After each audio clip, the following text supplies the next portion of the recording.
अस्सलाम वालेकुम guys, welcome to cycle motorsports. मेरा नाम है ज़ैनुल आबिदीन और आज की वीडियो में आपको मैं वेलकम करता हूं। आज की वीडियो में मैं आपके लिए all new Haval Jolion HEV का रिव्यू लेकर आया हूं, जो कि पाकिस्तान के अंदर लॉन्च हो चुकी है। ये 2024 का मॉडल है और आज की वीडियो के अंदर हम इस गाड़ी को डिटेल से देखेंगे। इसका इंटीरियर, एक्सटीरियर, स्पेक्स और तमाम तर फीचर्स आपके साथ शेयर किए जाएंगे और मैं इस वीडियो में कोशिश करूंगा इस गाड़ी को एक्सप्लेन करने की, ताकि आपके तमाम तर कन्फ्यूजन्स, आपके माइंड में कोई क्वेश्चन है इस गाड़ी से रिलेटेड, वो सारे क्लियर हो सकें। सो वीडियो को हम स्टार्ट करते हैं, लेकिन उससे पहले आपसे रिक्वेस्ट है कि चैनल को सब्सक्राइब कर लीजिए, ताकि मेरे चैनल के ऊपर आने वाली नई वीडियोज़ का नोटिफिकेशन आपके फ़ोन पर आपको मिलता रहे। अगर इस वीडियो को देखने के बाद आपका दिल करे इस गाड़ी को ख़रीदने का, तो ये यहाँ साइकिल मोटरस्पोर्ट्स पर अवेलेबल है। इससे रिलेटेड कोई भी इन्फॉर्मेशन हासिल करने के लिए आपकी स्क्रीन पर फ़ोन नंबर्स दिए गए हैं, जिन पर आप कॉल कर सकते हैं। एक चीज़ मैं आपको और भी बताऊं कि रावलपिंडी और इस्लामाबाद में साइकिल मोटर्स की 2 ब्रांचेज़ हैं। एक तो ये वाली है जो कि रावलपिंडी GT रोड पर DHA Phase 2 गेट 1 के अपोजिट साइड लोकेटेड है, साइकिल मोटरस्पोर्ट्स के नाम से। और जो दूसरी ब्रांच है वो रावलपिंडी सदर में है, साइकिल मोटर्स के नाम से। मोनाल से आप थोड़ा सा नीचे आएंगे, राइट साइड पर आपको वो ब्रांच नज़र आ जाएगी। बहरहाल ये गाड़ी आपके लिए दोनों ब्रांचेस पर अवेलेबल हो सकती है। सो रिव्यू को हम स्टार्ट करते हैं और सबसे पहला जो फ़ीचर आपको इस गाड़ी का मैं दिखाना चाहूँगा वो है इसका वेलकमिंग लाइट्स का फ़ीचर। आप गाड़ी को अनलॉक करेंगे, इसकी डांसिंग लाइट्स आपको वेलकम करेंगी, जो कि दिखने में बहुत ही कूल लगती हैं और गाड़ी आपको बहुत ही अच्छे तरीके से वेलकम करती है। सो ये फ़र्स्ट एक्सप्रेशन है जिसकी वजह से मेरे ख्याल से ये गाड़ी हर दफ़ा, हर उस वक्त जब आप गाड़ी को अनलॉक करेंगे, आप इस गाड़ी को एंजॉय करेंगे। तो छोटी छोटी चीज़ें हैं जो कि इस गाड़ी के अंदर ऐसी हैं जो कि आपको वक्तन फ़वक्तन खुश करती रहेंगी। तो मेरे ख्याल से ये एक बड़ी अच्छी चीज़ है। उसके अलावा अगर फ़ीचर्स की बात करें तो ये गाड़ी आती है कंप्लीट LED प्रोजेक्टर लाइट्स के साथ, जो कि एफिशिएंट हैं। लाइट के मामले में काफ़ी इनकी विजिबिलिटी काफ़ी अच्छी होती है और इनका थ्रो भी काफ़ी दूर तक जाता है। और इसके साथ साथ ये नीचे आपको प्रॉपर इसमें इंडिकेशन मिल जाती है। आप गाड़ी को अनलॉक करेंगे तो ये, अब क्योंकि ये एक बार अनलॉक हो चुकी है तो बार बार इसकी एनिमेशन अपीयर नहीं होती।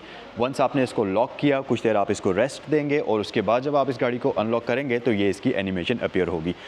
अच्छा, उसके अलावा फॉर एग्ज़ाम्पल अगर गाड़ी लॉक्ड है और आप बार बार लॉक का बटन प्रेस कर रहे हैं, तो आपको पता कैसे चलेगा कि गाड़ी लॉक्ड है ऑलरेडी, और वो चीज़ आपको इंडिकेट कैसे करेगी। तो आप लॉक का बटन प्रेस करेंगे और इसकी इंडिकेशन कुछ देर के लिए ऑन होकर रुकेगी और फिर ऑफ होगी। आप देखें इस तरीके से नॉर्मली ये ऑन ऑफ होती है, ब्लिंक करती है और उसके बीच में जो इंटरवल का टाइम है वो काफ़ी कम होता है। लेकिन लॉक्ड गाड़ी को अगर आप ऑलरेडी लॉक करेंगे तो फिर ये थोड़ी देर के लिए लाइट ऑन होकर रुकेगी और वो इस चीज़ को इंडिकेट करता है कि गाड़ी ऑलरेडी अनलॉक्ड है।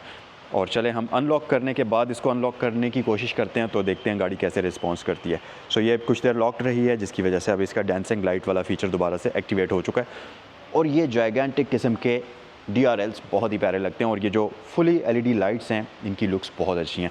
अब अनलॉक्ड है, दोबारा से अनलॉक करेंगे तो 2 बार इसकी ये लाइट ब्लिंक करेगी, दैट मीन्स कि गाड़ी अभी ऑलरेडी अनलॉक्ड है। अच्छा, ग्रिल की तरफ आ जाएं तो आपको बहुत ही खूबसूरत, बहुत ही मज़े की फ्रंट पर ग्रिल मिलती है, जिसके अंदर वाटरफॉल स्टाइल के अंदर डिज़ाइनिंग की गई है और ये क्रोम में है। प्लस क्रोम की लैशिंग आपको यहाँ पर मिलती है, जो कि ग्रिल को फ्रंट साइड से दिखने में मज़ीद खूबसूरत बना देती है और गाड़ी की ओवरऑल लुक फ्रंट साइड से मज़े की बनती है और प्रीमियम नज़र आती है। इसके साथ साथ नीचे आपके पास लाइसेंस प्लेट की यहाँ पर जगह मौजूद है, प्लस उसके नीचे ये जो आप देख रहे हैं जगह, यहाँ पर भी आपको एक्स्ट्रा वेंटिलेशन के लिए बड़ा सा डक्ट मिलता है, जिसकी वजह से गाड़ी की ओवरऑल वेंटिलेशन काफ़ी इंप्रूव्ड होती है। और इसकी ग्रिल भी क्योंकि जायगेंटिक किस्म की है तो यहाँ पूरा का पूरा ये वेंटिलेशन सिस्टम इसका मौजूद है इसकी बैक साइड पर। प्लस नीचे ये जो स्प्लिटर लिप है ये क्रोम के अंदर है, जिसकी वजह से गाड़ी की ओवरऑल लुक्स इंप्रूव हो रही हैं। थोड़ा सा आप पीछे आएंगे तो इसके बॉनेट के ऊपर आपको 2 करेक्टर लाइंस मिलेंगी, जो कि गाड़ी की न सिर्फ फ्रंट साइड से दिखने में गाड़ी की शेप को खूबसूरत बना रही हैं, बल्कि एरोडायनामिक भी बना रही हैं। तो ये प्रैक्टिकल चीज़ है। अच्छा गाइस, उसके अलावा यहाँ पर आपको बोनलेस वाइपर्स मिलते हैं, जो कि अच्छी चीज़ है। और उसके अलावा पीछे अगर आप देखेंगे तो ये इसके कैमरास वगैरह हैं और रेडार हैं, जो कि इस गाड़ी के ADAS के फीचर्स हैं उनको असिस्ट करते हैं। तो इंटीरियर के अंदर चलकर हम इनके बारे में डिटेल से बात करेंगे। स्मार्ट एंट्री सिस्टम के साथ ये व्हीकल आती है, कम्प्लीटली कीलेस एंट्री सिस्टम के साथ। इसके डोर लैचेस के अंदर सेंसर्स मौजूद हैं और ये बटन्स नहीं हैं, प्रॉपर सेंसर्स हैं। तो जब आप डोर लैच के अंदर हाथ डालेंगे, अगर ये लॉक्ड है तो ये अनलॉक हो जाएगी, और अगर ये अनलॉक है तो इसको लॉक करने के लिए आप यहाँ पर टैप करेंगे तो गाड़ी इस तरीके से आपके लिए लॉक हो जाएगी। इसके साथ साथ इसके जो मिरर्स हैं ये भी रिट्रैक्टेबल हैं, अनलॉक होने के साथ साथ ये अनफोल्ड हो जाएंगे। इनके अंदर आपको ब्लाइंड स्पॉट डिटेक्शन सिस्टम मिलता है, LED इंडिकेशन मिलती है और साथ ही साथ मिरर्स के अंदर आपको 360 व्यू कैमरा सिस्टम मिल जाता है, जिसको हम इंटीरियर में चलकर डिटेल में एक्सप्लोर करेंगे। उसके अलावा ये जो इसका बैज है HEV का ये आपको साइड से इस चीज़ को इंडिकेट करता है कि ये जोलियन का हाइब्रिड वाला वेरिएंट है और ये क्रोम में है। इसके अंदर हल्का सा आपको ब्लू टच मिलेगा जो कि काफ़ी खूबसूरत लगता है। रिम्स 18 इंचेस के रिम्स ये गाड़ी आपको ऑफ़र करती है, जो कि दूसरी वाली गाड़ी की निस्बत शेप इनकी डिफरेंट है, दिखने में काफ़ी खूबसूरत है। और इसके ऊपर आपको कोमो का इंपोर्टेड टायर मिलता है और ओवरऑल इसकी ग्रिप काफ़ी मज़ेदार है और रिम्स की जो लुक है ये बहुत ही खूबसूरत है। ख़ास तौर पर ये जो ब्लैक एंड सिल्वर कॉम्बिनेशन है ये कम्प्लीटली सूट करता है इस व्हीकल की ओवरऑल डिज़ाइनिंग के साथ और बहुत ही मज़ेदार लुक गाड़ी को प्रोवाइड करता है। टेल गेट तो इसका मैनुअल तरीके से आप ओपन करेंगे, लेकिन पुराने ज़माने का वो लैच नहीं है या लीवर नहीं है, इलेक्ट्रोमैग्नेटिक लॉक इसमें आपको मिलता है। तो just with the press of a button आप इसको इजीली ओपन कर सकते हैं। और यस ये हाइड्रोलिक सिस्टम इसमें आपको दिया जाता है। बूट स्पेस काफ़ी डिसेंट किस्म की है कंपैरेटिवली। अगर इसके साइज़ को देखें गाड़ी को तो इसकी अच्छी और डिसेंट बूट स्पेस आपको ऑफ़र करती है, जिसमें आप 5 बंदों का सामान इजीली इस गाड़ी के अंदर रख सकते हैं। और ये ऊपर सेपरेटेड ट्रे आपको मिल जाती है। इसके साथ साथ ये जो नीचे वाला इसके बूट का एरिया है ये अच्छी थिक कारपेट इसके ऊपर यूज़ की हुई है, जो कि काफ़ी प्रीमियम आपको लगती है। प्लस यहाँ नीचे आपको कुछ चीज़ें मिलती हैं जिसमें आपके पास टायर पंचर किट है और एक सबसे मज़े की चीज़ है, अच्छा यहाँ पर एक ये चीज़ आपको मिलती है जो कि इसका वार्निंग ट्रायंगल है। अब ये ऐसी चीज़ है जो कि गाड़ियों के अंदर आम तौर पर मतलब गाड़ियों की ज़रूरी चीज़ों में से एक है कि खुदा न खास्ता गाड़ी का कोई प्रॉब्लम हो जाता है, कोई भी मसला हो जाता है, तो गाड़ी से थोड़े फासले पर रोड के ऊपर आप इसको वार्निंग ट्रायंगल को रख लें, जो कि रिफ्लेक्टर होता है और पीछे से आने वाली गाड़ियों को इंडिकेट करता है कि आगे गाड़ी खड़ी है और कोई प्रॉब्लम चल रहा है। पाकिस्तान के अंदर इस तरह की चीज़ों के बारे में हम सोच भी नहीं सकते थे कि ये चीज़ें गाड़ियों में दी जाएंगी आज से 4 से 5 साल पीछे अगर आप चले जाएं।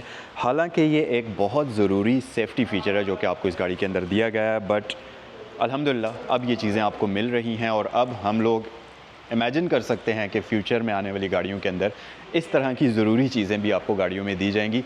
इससे पहले तो 3-4 साल पहले अगर आप चले जाएँ तो एयर बैग्स, जो कि एक बहुत ही ज़रूरी हिस्सा होते हैं गाड़ियों के, वो तक आपको नहीं दिए जाते और स्टिल अभी तक कोई कंपनीज़ हैं जो कि बग़ैर एयर बैग्स की गाड़ियाँ बेच रही हैं। तो बहरहाल इस तरह की चीज़ें भी इस गाड़ी के अंदर आपको दी गई हैं।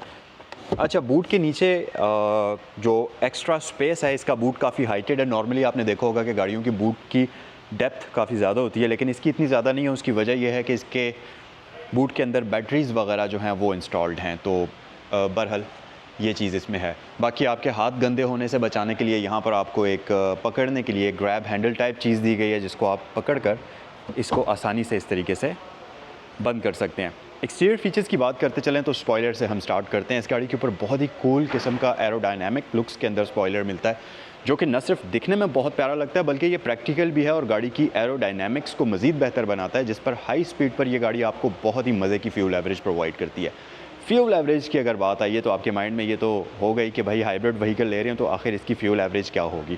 तो जो हैवल की H6 है उसके बारे में कंपनी का क्लेम ये था कि वो 18 से 19 की फ्यूल एवरेज करती है, लेकिन कई ऐसे लोग हैं जो उससे बेहतर फ्यूल एवरेज ले रहे हैं। इस गाड़ी के बारे में कंपनी का क्लेम ये है कि ये H6 से भी 1-2 किलोमीटर बेहतर फ्यूल एवरेज करती है, जिसके 2-3 रीज़न्स हैं। एक तो ये लाइट वेट है, व्हील बेस शॉर्ट है, वेट कम है गाड़ी का, और इस तरह की कई ऐसी चीज़ें हैं जिसकी वजह से इसकी फ्यूल एवरेज उस गाड़ी से ज़्यादा बेहतर है। तो अगर प्रैक्टिकल तरीके से देखा जाए तो 20 की एवरेज ये गाड़ी आपको बिल्कुल आराम और सुकून से देने की सलाहियत रखती है। अच्छा, उसके अलावा लाइट्स की अगर बात करते चलें तो इसकी रियर लाइट्स बहुत ही खूबसूरत हैं। मैं एक बार आपको इनको ऑन करके दिखाता हूँ। गाड़ी को अगर मैं अनलॉक या लॉक करता हूँ तो ये आप देख सकते हैं कुछ इस तरीके से एनिमेशन है इसकी, और जो कि दिखने में काफ़ी खूबसूरत लगती है। और ये वर्टिकल शेप के अंदर लाइट्स आती हैं। और मैं आपको इनकी ब्रेक लाइट्स भी ऑन करके दिखाता हूँ। तो मैं गाड़ी की ब्रेक प्रेस करता हूँ ताकि आपको लाइट्स के ऑन होने के बाद अंदाज़ा सही तरीके से हो जाए। सो ये कुछ इस तरह से नज़र आती हैं इसकी लाइट्स जब आप ब्रेक प्रेस करते हैं, और ये दिखने में काफ़ी कूल और काफ़ी खूबसूरत लुक गाड़ी को बैक साइड से प्रोवाइड करती हैं।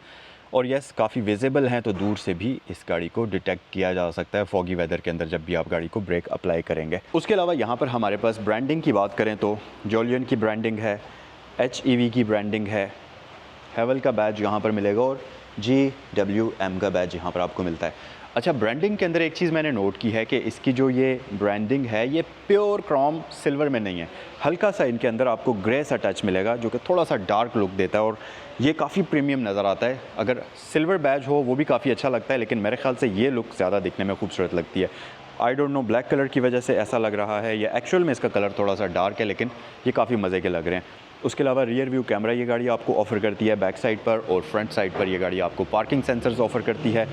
और ये जो डिफ्यूज़र आप इसका देख रहे हैं, इसके अंदर वर्टिकल रिफ्लेक्टर्स के साथ आता है, और ये डिफ्यूज़र इसका काफ़ी मज़ेदार लुक गाड़ी को बैक साइड से प्रोवाइड करता है। और इसको डिफ्रेंशिएट करने के लिए ऊपर आपको क्रोम की पट्टी भी मिलती है, जो कि गाड़ी की लुक्स को और ज़्यादा इन्हेंस करती है बैक साइड से। सो ये था इस गाड़ी का कंप्लीट 360 एक्सटीरियर। अब आप लोगों से मेरा ये क्वेश्चन है कि आप लोगों को इस गाड़ी के एक्सटीरियर में कौन सी चीज़ सबसे ज़्यादा पसंद आई है। तो आइए गाड़ी के अंदर चलते हैं। सो गाइस, इंटीरियर के अंदर जब आप बैठेंगे इस गाड़ी के, तो जो सबसे पहला आपका रिएक्शन होगा वो होगा वाओ, प्रीमियम मटेरियल्स यूज़ किए हुए हैं। और गाड़ी तो ये चाइनीज़ है ऑब्वियसली, लेकिन इसके जो मटेरियल्स यूज़ हुए हुए हैं, इसकी जो बिल्ड क्वालिटी है, इसको देखकर आपको बिल्कुल भी नहीं लगेगा कि ये एक चाइनीज़ चीप क्वालिटी की व्हीकल है। ये अच्छी प्रीमियम लुक आपको प्रोवाइड करती है। और मेरे ख़्याल से ये बाकी ब्रांड्स जो कि पाकिस्तान में एक अरसे से काम कर रहे हैं, जापानीज़ ब्रांड, उनकी व्हीकल्स को कम्पीट करने के लिए एक बहुत अच्छा और टफ़ कंपटीशन देगी।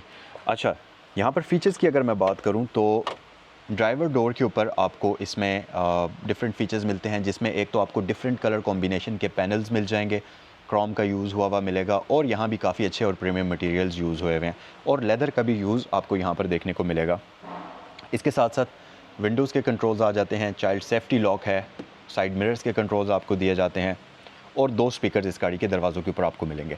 अच्छा, ये गाड़ी टोटल 6 स्पीकर्स का साउंड सिस्टम यूज़ करती है, जो कि इन्फिनिटी साउंड सिस्टम जिसको हैवल प्रोनाउंस करता है, और जिसकी साउंड क्वालिटी ऑब्वियसली काफ़ी अच्छी और मज़ेदार होने वाली है। इसके साथ साथ अगर यहाँ पर हम फीचर्स की बात करें तो इसका डैशबोर्ड आप यहाँ बैठकर एक चीज़ नोटिस करेंगे कि मॉडर्न गाड़ियों की तरह से मल्टी लेयर के अंदर डिज़ाइन हुआ है, जिसकी वजह से गाड़ी का डैशबोर्ड एक तो काफ़ी बड़ा, काफ़ी वाइड नज़र आता है, और दिखने में भी ये काफ़ी खूबसूरत लगता है। सो सबसे नीचे हमारे पास यहाँ पर कुछ कंट्रोल्स हैं, जिसमें आप इसके इंस्ट्रूमेंट क्लस्टर की ब्राइटनेस को इस बटन की मदद से कम या ज़्यादा कर सकते हैं। हेडलैम्प की एडजस्टमेंट के लिए आपके पास एक रोटरी नॉब मौजूद है, ट्रैक्शन कंट्रोल है, और डाउन हिल असिस्ट का ऑप्शन आपको यहाँ पर दिया जाता है। और इस पूरे स्विच असेंबली की जो डिज़ाइनिंग है, ये भी काफ़ी अच्छी की गई है। ऊपर आपके पास एक बाहर निकला हुआ लेदर का पैनल है, जो कि अच्छा लगता है, प्लस उसके ऊपर आपको एयर वेंट मिल जाता है। और बेसिकली इसमें ऊपर आपको 2 एयर वेंट्स मिलते हैं, एक जो इसके साइड पर क्वार्टर पैनल वाला जो एरिया है, इसकी वेंटिलेशन करता है, ताकि आप इसके साइड मिरर के अंदर देखें तो आपका वो एंगल, व्यूइंग एंगल जो है वो क्लियर हो सके। और इसके साथ साथ मिरर्स के अंदर आपको ब्लाइंड स्पॉट डिटेक्शन सिस्टम भी मिलता है। यहाँ पर आप जब बैठेंगे तो आप देखेंगे कि ये गाड़ी आपको ड्राइवर के लिए बहुत सारे फीचर्स ऑफर करती है, जिसमें इसके स्टीयरिंग व्हील की अगर मैं बात करूँ तो ये लेदर स्टिच है, और कंट्रास्ट स्टिचिंग इसमें आपको देखने को मिलेगी। वाइट कलर की स्टिचिंग है, पूरी की पूरी गाड़ी का इंटीरियर ब्लैक एंड क्रोम और ग्रे में डिज़ाइन हुआ हुआ है, और स्टिचिंग वाइट कलर की आपको मिलेगी। ओवरऑल स्टीयरिंग व्हील के ऊपर आपको 2 कलर्स कॉम्बिनेशन देखने को मिलेंगे, एक डार्क ग्रे है, ग्लॉसी ग्रे, और एक ब्लैक कॉम्बिनेशन आपको मिलेगा। ओवरऑल इसका जो स्टीयरिंग व्हील है, ये आप एडजस्ट भी कर सकते हैं, और इसमें जस्ट आपको टिल्ट एडजस्टमेंट दी जाती है, टेलीस्कोपिक एडजस्टमेंट आपको नहीं मिलती। सो इसको हम कर लेते हैं वापस यहाँ से लॉक। स्टीयरिंग व्हील की लेफ़्ट साइड पर नीचे आपको एक लीवर मिलता है। सो जब आप गाड़ी को स्टार्ट करेंगे तो ये कुछ इस तरीके से आपको वेलकम करेगी। पुश बटन के साथ ये गाड़ी आती है, और इसका इंस्ट्रूमेंट क्लस्टर कम्प्लीटली डिजिटल आपको दे दिया गया है, जो कि आपको सारी की सारी इन्फॉर्मेशन बहुत ही विजिबल तरीके से स्क्रीन पर प्रोवाइड करता है। और इसका इंस्ट्रूमेंट क्लस्टर काफ़ी ब्राइट है, कलर्स इसके काफ़ी पॉपिंग हैं, जो कि आपको काफ़ी अच्छे से सारी इन्फॉर्मेशन स्क्रीन के ऊपर प्रोवाइड करते हैं, जो कि आपको दिखने में कोई भी प्रॉब्लम नहीं होती। बहरहाल अगर आप रात के टाइम गाड़ी को ड्राइव कर रहे हैं और इसका क्लस्टर आपको बहुत ज़्यादा ब्राइट फील होता है, तो यहाँ से दिए गए बटन से आप इसकी ब्राइटनेस को कम या ज़्यादा अपनी ज़रूरत के अकॉर्डिंगली कर सकते हैं। तो ये फीचर्स गाड़ी के अंदर ऐड हुआ है। इसके साथ साथ स्टीयरिंग व्हील के ऊपर अगर हम फीचर्स की बात करते चलें तो यहाँ पर आपको मल्टीमीडिया स्टीयरिंग व्हील दिया जाता है, जिसमें लेफ़्ट हैंड के अंदर जो कंट्रोल्स हैं, इसमें आपको वॉल्यूम स्विच मिलता है, और सॉन्ग्स को आप आगे पीछे कर सकते हैं, ट्रैक्स को वॉइस कमांड्स का ऑप्शन मिल जाता है, और फ़ोन को आप यहाँ से पिक एंड ड्रॉप कर सकते हैं। राइट साइड पर आपके पास इसका क्रूज़ कंट्रोल की सारी सेटिंग्स हैं, जिसमें आपको इसमें कंप्लीट एडॉप्टिव क्रूज़ कंट्रोल के बटन्स दिए गए हैं, तो यहाँ से आप इसका क्रूज़ एक्टिवेट करेंगे। ओवरऑल स्टीयरिंग व्हील की फ़ील काफ़ी मज़ेदार है। ये कंप्लीट सर्कुलर शेप के अंदर आपको मिलता है, लेकिन दिखने में काफ़ी अच्छा, और 3 स्पोक स्टीयरिंग व्हील इसमें आपको दिया जाता है, और यहाँ ऊपर भी आपको हैवल का बैज मिल जाएगा। उसके अलावा अगर मैं इंस्ट्रूमेंट क्लस्टर की बात करूँ तो ये 7 इंचेस का आपको कलरफुल डिस्प्ले ऑफ़र करता है, जिसके बारे में मैं आपको ऑलरेडी बता चुका हूँ कि ये काफ़ी पॉपिंग कलर्स को यूज़ करता है और काफ़ी ब्राइट है। इन्फॉर्मेशन की बात करें तो इसमें आपको बहुत सारी इन्फॉर्मेशन मिलती है। सबसे पहले तो इसमें आपको रेडी साइन ऊपर लिखा हुआ नज़र आएगा ग्रीन कलर का, क्योंकि ये हाइब्रिड व्हीकल है, जो कि आपको वहाँ मिलेगा। उसके अलावा रोड साइन डिटेक्शन सिस्टम भी इस गाड़ी के अंदर मौजूद है, तो आप अगर हाईवे पर चल रहे हैं, वहाँ पर कोई स्पीड साइन है, कोई भी रोड वार्निंग है तो वो आपको यहाँ इसके अंदर वो डिटेक्ट करेगा सेंसर और आपको यहाँ पर शो कर देगा। प्लस डिजिटल स्पीड मीटर मिलता है, डिजिटल रेव काउंटर आपको मिलता है।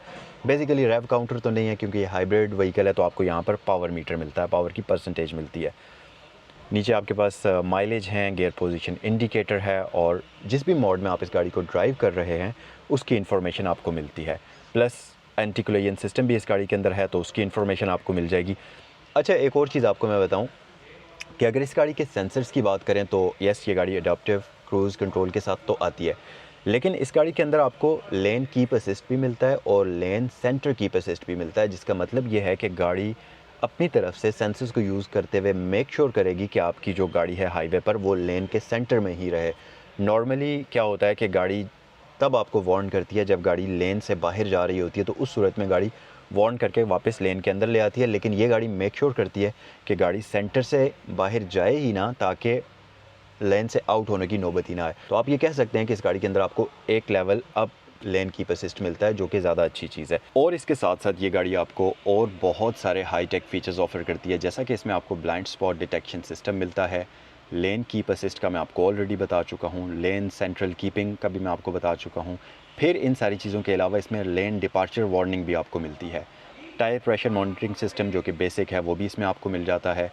फ्रंट कोलिजन वार्निंग मिलती है, रियर कोलिजन वार्निंग मिलती है और सेकंड कोलिजन मिटिगेशन सिस्टम भी इस गाड़ी के अंदर मौजूद है। और सबसे इंटरेस्टिंग फीचर जो इस गाड़ी का मुझे बहुत ही अच्छा लगा है वो ये है कि खुदा ना खास्ता अगर आपकी गाड़ी का हादसा हो जाता है, एक्सीडेंट हो जाता है, तो उस सूरत में ये गाड़ी इतनी स्मार्ट है कि एक्सीडेंट को सेंस करने के बाद ये अपने चारों दरवाजे अनलॉक कर लेगी, जिसकी वजह से जो पैसेंजर अंदर हैं वो आसानी से गाड़ी से बाहर निकल सकते हैं। तो ये फीचर इस गाड़ी का बहुत मज़े का है। अगर ये सारी चीज़ें आपके लिए काफ़ी नहीं हैं तो एक चीज़ और भी मैं आपको बताऊं कि ड्राइवर के लिए इस गाड़ी के अंदर आपको हेड्स अप डिस्प्ले का ऑप्शन भी मिलता है, जो कि आपकी गाड़ी की सारी इन्फॉर्मेशन रोड के ऊपर ही प्रोजेक्ट करके आपको दिखा रहा होता है, जिसकी सूरत में आपको बार बार क्लस्टर की तरफ नहीं देखना पड़ता, जस्ट आप रोड पर ही देखें। इसके साथ साथ अगर मैं इसके इंस्ट्रूमेंट क्लस्टर की बात करता चलूँ तो ये 12.3 इंचेस की इसमें आपको एक वाइड एंगल स्क्रीन दी गई है, जो कि काफ़ी मज़ेदार है और ये एंड्रॉयड ऑटो और एप्पल कारप्ले को सपोर्ट करती है। वायर कनेक्ट करनी पड़ेगी आपको इन दोनों चीज़ों को यूज़ करने के लिए, बट स्टिल इसको ये सपोर्ट करती है। और इसके साथ साथ इस गाड़ी के अंदर आपको 6 स्पीकर्स का इन्फिनिटी साउंड सिस्टम दिया जाता है। उसके अलावा नीचे आपके पास कुछ कंट्रोल्स हैं जो कि फ़िज़िकल बटन्स हैं, जिसमें आप इसकी स्क्रीन को ऑन या ऑफ़ कर सकते हैं इस बटन की मदद से। उसके साथ आपके पास 360 कैमरा सिस्टम का ऑप्शन आपको मिलता है और इसका 360 कैमरा मैं ये ज़रूर कहना चाहूँगा कि इनसेन किस्म का है। वो कैसे, मैं आपको दिखाता हूँ। अगर आप इसकी स्क्रीन देखें, पहली चीज़ तो इसके अंदर आपको ये डायनामिक वार्निंग गाइडलाइंस मिलती है, जो कि आपको इस चीज़ को इंडिकेट करती है कि गाड़ी आपकी रिवर्स में अगर आप टर्न कर रहे हैं तो कहाँ पर जाकर लैंड करेगी, वो इस चीज़ को इंडिकेट करता है। प्लस अगर इसके 360 कैमरा सिस्टम की बात कर ली जाए तो इसके अंदर आपको कैमरा के 5000 एंगल्स मिलते हैं। आप फ्रंट साइड से देखना चाहें तो यहाँ से आप फ्रंट व्यू गाड़ी का देख सकते हैं, साइड व्यू देख सकते हैं, कम्प्लीटली साइड व्यू देख सकते हैं, और न सिर्फ साइड से आप इसको वाइड एंगल करके देख सकते हैं, बल्कि साइड व्यू में आप इसका टाइट एंगल भी देख सकते हैं कि गाड़ी में कोई ऑब्स्टिकल साइड पर तो नहीं है, वो सारी चीज़ें। और सेम यही चीज़ आप बैक साइड से भी एक्सपीरियंस कर सकते हैं।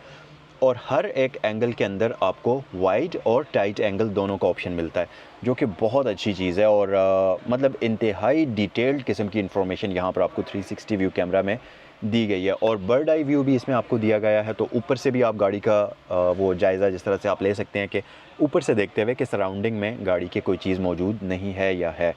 तो ये एक बहुत ही मज़े की चीज़ इस गाड़ी के अंदर ऐड की गई है, मतलब 360 सिस्टम इसका बहुत ही कूल है। एंटरटेनमेंट डिस्प्ले की बात कर ली जाए तो ये 12.3 इंचेस का इंतहाई गुड लुकिंग डिस्प्ले है। और अब तक के जितने भी रिव्यूज़ मैंने इस तरह की गाड़ियों के किए हैं, इसका डिस्प्ले का लेआउट मुझे सबसे ज़्यादा पसंद आया है। इंतहाई सिंपल तरीके से सारी चीज़ें आपके बिल्कुल सामने हैं, मीडिया, रेडियो, फ़ोन के कंट्रोल, सेटिंग्स, व्हीकल सेटिंग्स, सारी चीज़ें बिल्कुल आपकी स्क्रीन के सामने हैं। और ये आप देख सकते हैं इसका डिस्प्ले काफ़ी रिस्पॉन्सिव किस्म का है और इसका जो यूज़र एक्सपीरियंस है वो काफ़ी मज़े का है। व्हीकल सेटिंग के अंदर आप आएंगे तो आप गाड़ी की तमाम तर सेटिंग्स को कंट्रोल कर सकते हैं, जैसा कि ये आपके पास इंटेलिजेंट ड्राइविंग है। इंटेलिजेंट ड्राइविंग के अंदर आप इसके एडहास के फीचर्स को कंट्रोल कर सकते हैं। उसके अलावा कंफर्ट सेटिंग है, इसमें आप गाड़ी की काफ़ी सारी चीज़ें कंट्रोल कर सकते हैं, जैसा कि ये वायरलेस चार्जिंग स्विच को ऑन ऑफ कर सकते हैं। ड्राइविंग सेटिंग के अंदर आप गाड़ी के डिफरेंट चीज़ों को कंट्रोल कर सकते हैं, जैसा कि ये अनलॉक मोड है, इसमें आप ये सेट कर सकते हैं कि जब आप गाड़ी को अनलॉक करेंगे तो चारों दरवाजे अनलॉक हों या जस्ट ड्राइवर वाला डोर अनलॉक हो, तो ये आप इस चीज़ को कंट्रोल कर सकते हैं। और भी आपके पास काफ़ी सारी सेटिंग्स यहाँ पर मौजूद हैं, जैसा कि स्पीड लॉक है, उसके अलावा और काफ़ी सारी चीज़ें यहाँ पर मौजूद हैं। हेड्स अप डिस्प्ले के अंदर आपके पास मोड सेटिंग है, ब्राइटनेस एडजस्टमेंट है, हाइट एडजस्टमेंट है, ये सारी चीज़ें हैं। सीट सेटिंग के अंदर अगर आप आएंगे तो आपके पास हीटेड सीट्स हैं फ्रंट पर दोनों, तो उनके आप यहाँ से कंट्रोल्स को ऑन ऑफ कर सकते हैं। और 3 लेवल्स हैं हीटिंग के लिए, तो आप जिस भी सेटिंग पर आप यहाँ से रखेंगे इसकी सीट्स को, वहाँ पर आप एडजस्ट कर सकते हैं। उसके साथ साथ लाइट सेटिंग के अंदर आप इसकी डिफरेंट लाइट्स की सेटिंग को यहाँ से कंट्रोल करेंगे। तो ये सारी चीज़ें आपको, पार्किंग असिस्ट भी है और ये सारी चीज़ें आपको यहाँ पर इसमें नज़र आती हैं। अच्छा गाइस, इन सारी चीज़ों के अलावा ये नीचे बटन्स के बारे में मैं आपको बता चुका हूँ। इनका ये जो पूरा का पूरा ये पैनल है जिसमें ये बटन्स लगे हुए हैं, ये लेदर में डिज़ाइन हुआ हुआ है और उसके ऊपर आपको एक पैटर्न मिलता है और ये सॉफ्ट टच मटेरियल है, काफ़ी अच्छा लगता है। और इसके ऊपर आपको कंट्रास्ट स्टिचिंग मिल जाएगी। नीचे आपके पास ये एक एरिया है जिसके अंदर 2 एयर वेंट्स को डिज़ाइन किया हुआ है। इसके दरमियान में आपको एक काफ़ी जाइगेंटिक किस्म का हैज़र्ड लाइट स्विच मिलता है और ये एयर वेंट्स की सेटिंग आप इस तरीके से करेंगे। अच्छा जी, उसके अलावा इस तरफ आपके पास एयर बैग मौजूद है। ये दरमियान में हमारे पास एक बहुत ही खूबसूरत कार्बन फाइबर लुक के अंदर पैनल है जो कि दिखने में काफ़ी प्यारा लगता है। और नीचे आपके पास एक डिसेंट साइज़ का लॉकेबल ग्लव बॉक्स भी मौजूद है। प्लस यहाँ पर ये गाड़ी आपको वायरलेस चार्जर ऑफर करती है। अच्छा, इसकी गियर नॉब जो आप देख रहे हैं ये काफ़ी कूल किस्म की है। इसमें आपको रोटरी शिफ्टर नॉब मिलती है जैसा कि H6 के अंदर आपको दी जाती है। यहाँ पर आपके पास रिवर्स है, न्यूट्रल है, ड्राइव है और पार्क मोड का ऑप्शन आपको दिया जाता है। सो ये सारी चीज़ें आपको यहाँ पर मिलती हैं। अच्छा, एक चीज़ आप यहाँ पर सोच रहे होंगे कि भाई इतनी मॉडर्न गाड़ी है, एक चीज़ की कमी है और वो है इसके पैडल शिफ्टर्स, वो इसमें नहीं दिए गए। तो वो ना देने की वजह यह है कि इस गाड़ी के अंदर ट्रांसमिशन है ही नहीं। इसमें 2 स्पीड ऑटोमेटिक ट्रांसमिशन आती है, जिसकी वजह से पैडल शिफ्टर्स इस गाड़ी के अंदर आपको नहीं मिलते। नॉर्मल व्हीकल्स के अंदर या तो CVT ऑटोमेटिक होती है या डिफरेंट कैटेगरीज़ के गेयर्स यूज़ किए जाते हैं, या 5 स्पीड, 6 स्पीड, 7 स्पीड, जिनको शिफ्ट करने के लिए आपको पैडल शिफ्टर्स मिलते हैं। बट इस गाड़ी में इस तरह का कोई भी सीन नहीं है। और एक और चीज़ मैं आपको बताऊं कि इसकी ये जो DHT 2 स्पीड ट्रांसमिशन है, जिसको हैवेल डेडिकेटेड हाइब्रिड ट्रांसमिशन कहता है, ये एक बिल्कुल ही यूनिक और बिल्कुल ही डिफरेंट कॉन्सेप्ट को यूज़ करती है। जिसका मतलब ये है कि ये गाड़ी कम्प्लीटली EV के तौर पर भी आप चला सकते हैं।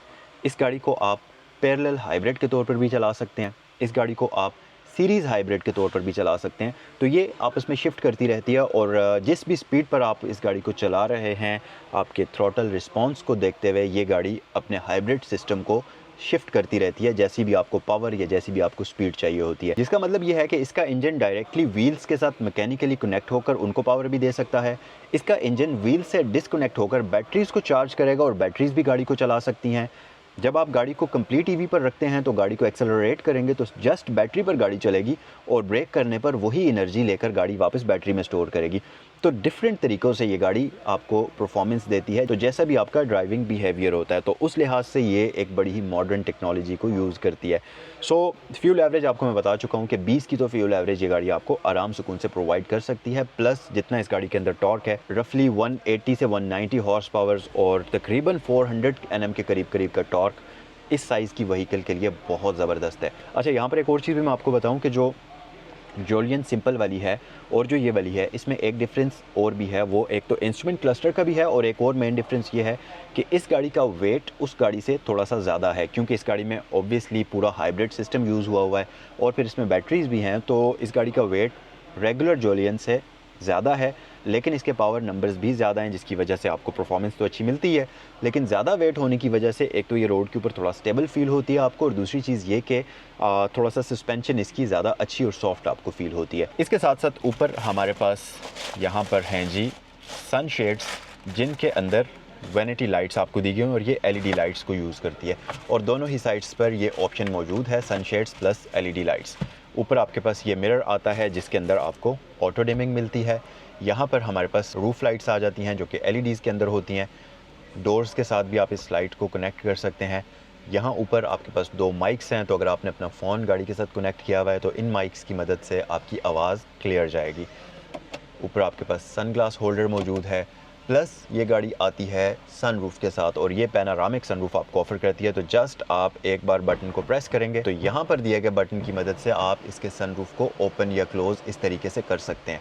और ये, और इसका ये जो कर्टन है ये भी इलेक्ट्रिकली एडजस्टेबल है। कर्टन के लिए आपको अलग से बटन मिलता है, वो आप अलग भी आगे पीछे कर सकते हैं। इसकी जो ड्राइवर सीट है ये इलेक्ट्रिकल एडजस्टमेंट के साथ आती है और इसके अंदर आपको 6 वे इलेक्ट्रिकल एडजस्टमेंट सिस्टम मिलता है जो कि काफ़ी हेल्प करता है आपको सीट को एडजस्ट करते हुए। But unfortunately passenger seat electrical adjustment के साथ नहीं आती और ये लेदर इंटीरियर आता है कम्प्लीटली। इसकी सीट्स लेदर में आती हैं जो कि काफ़ी कंफर्टेबल हैं, काफ़ी प्रीमियम है, लेकिन अनफॉर्चुनेटली परफोरेटेड नहीं है। इन सारी चीज़ों के साथ साथ इसकी जो फ्रंट वाली दोनों सीट्स हैं ये हीटेड फीचर के साथ आती हैं। बाकी हमारे पास यहाँ पर कप होल्डर्स आ जाते हैं, लेदर रैप्ड आर्म रेस्ट है और इसके नीचे आपको डिसेंट स्टोरेज कंपार्टमेंट भी मिल जाता है।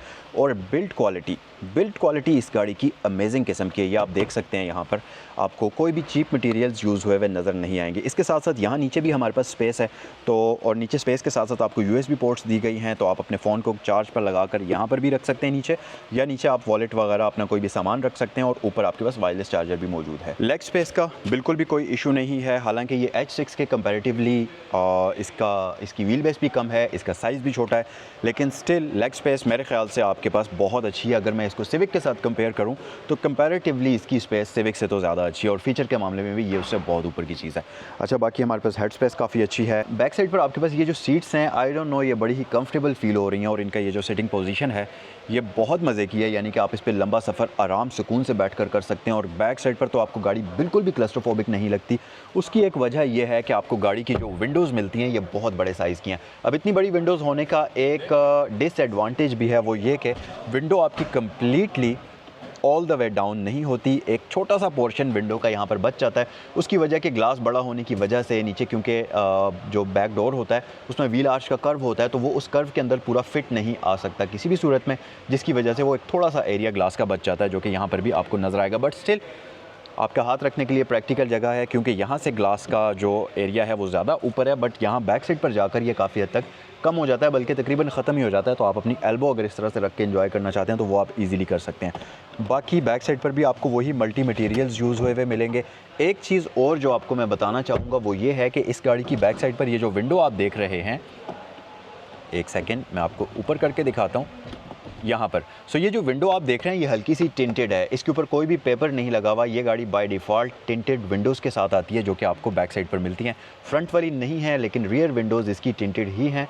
तो अगर आप पाकिस्तान के अंदर ये वैसे बहुत बड़ा इशू है, अगर आप पाकिस्तान के अंदर इस गाड़ी को चला रहे हैं तो मुमकिन है कि लाहौर, इस्लामाबाद, रावलपिंडी कई जगह आपको पुलिस वाले रोकेंगे और आपसे लाजमी बोलेंगे कि आपने विंडोज़ को टिंट क्यों करवाया हुआ है। तो मैं आपको बता दूं कि इस गाड़ी की विंडोज़ कंपनी से ही टिंटेड आती हैं, इनके ऊपर कोई भी पेपर नहीं लगा हुआ। ओके जी। सो इसके साथ साथ बैक साइड पर सिटिंग पोस्चर काफ़ी कंफर्टेबल है। आपके पास यहाँ पर आर्म रेस्ट मौजूद है। अब इसके ऊपर पूरा रैपर चढ़ा हुआ है, तो मैं इसको ख़राब नहीं करना चाहता, क्योंकि ये व्हीकल बिल्कुल ब्रांड न्यू है, तो मैं नहीं चाहता कि ये ख़राब हो। मैं चाहता हूँ कि जो भी ओनर इस गाड़ी को ख़रीदे वो ख़ुद ही इसको अनरैप करे। बाकी हमारे पास 2 एयर वेंट्स मौजूद हैं। इसके साथ साथ USB पोर्ट्स मौजूद हैं 2 अदद, तो 2 डिवाइसेस आप बैक साइड पर आराम से चार्ज कर सकते हैं। ऊपर आपके पास ग्रैब हैंडल्स के अंदर लाइट्स मौजूद हैं जो कि जर्मन गाड़ियों की तरह इनमें एक एनिमेशन होती है ऑन ऑफ होते हुए। जर्मन गाड़ियों में इस तरह की चीज़ आपको देखने को मिलती है जो कि एक प्रीमियम फीचर है। उसके अलावा बड़ी विंडोज़ के साथ साथ ये गाड़ी आपको बैक साइड पर क्वार्टर पैनल्स भी ऑफर करती है, तो गाड़ी के अंदर आपको ज़रा सा भी क्लस्ट्रोफोबिक फील नहीं आती, क्योंकि जाइगेंटिक सनरूफ है, विंडोज़ बड़ी हैं, क्वार्टर पैनल, लेग स्पेस का अमाउंट यहाँ पर काफ़ी है, तो ज़बरदस्त तरीके से आप बैठ सकते हैं। एक और मज़े की चीज़ के क्योंकि ये 5 पैसेंजर्स के लिए डिज़ाइन की हुई प्रॉपर व्हीकल है, तो यहाँ पर आप देखेंगे इसका फ्लोर जो है कम्प्लीटली फ्लैट है, कोई भी किसी किस्म का कोई हम्प नहीं है। तो 5 बंदे इस गाड़ी के अंदर बड़े ही आराम सुकून से बैठ सकते हैं। अगर मैं सेंटर पैसेंजर के तौर पर यहाँ पर आकर बैठ जाऊँ तो ये चीज़ इसमें है कि थोड़ी सी सीट आगे हुई हुई है ताकि शोल्डर्स दूसरे पैसेंजर्स से थोड़ा आगे हो जाएँ और कंफर्टेबल होकर पैसेंजर्स बैठें। लेकिन अगर आप ज़्यादा हाइटेड हैं तो सेंटर में बैठने के बाद आपका छत के साथ सर लग सकता है, but still comfortable setting position है, तो आप इसमें आराम से एंजॉय कर सकते हैं अपने सफ़र को। प्राइस की अगर बात कर ली जाए तो ये 2024 हैवल जॉलियन है, हाइब्रिड वाली HEV, और इस गाड़ी की आस्किंग प्राइस है 1,03,50,000 और ये यहाँ सैगल मोटरस्पोर्ट्स पर अवेलेबल है। सो ये है इस गाड़ी का 1.5 litre non turbo charge hybrid engine जो कि तकरीबन 190 हॉर्स पावर्स और 370 Nm टॉर्क बनाता है। अब अगर इस गाड़ी के साइज़ को देखें, इसके ओवरऑल वेट को देखें और फिर कंपेयर करें इसको पावर के साथ, तो मेरे ख्याल से ये बहुत अच्छे और बहुत ही डिसेंट किस्म के नंबर्स हैं और जिनकी वजह से ये गाड़ी आपको एक शानदार किस्म की फ्यूल एवरेज भी प्रोवाइड करती है। सो ये था आज का रिव्यू हैवल जोलियन 2024 HEV का। कमेंट सेक्शन में मुझे बताइएगा कि इस गाड़ी का कौन सा फीचर आप लोगों को सबसे ज़्यादा पसंद आया, और अगर आप लोगों के पास 1 करोड़ रुपए के अंदर ऑप्शन हो सिविक एक्स टर्बो 1.5 ख़रीदने की, RS या ये ख़रीदने की, तो कमेंट सेक्शन में बताएं कि आप कौन सी गाड़ी प्रेफर करेंगे। नेक्स्ट वीडियो में आपसे मिलते हैं। अस्सलाम वालेकुम।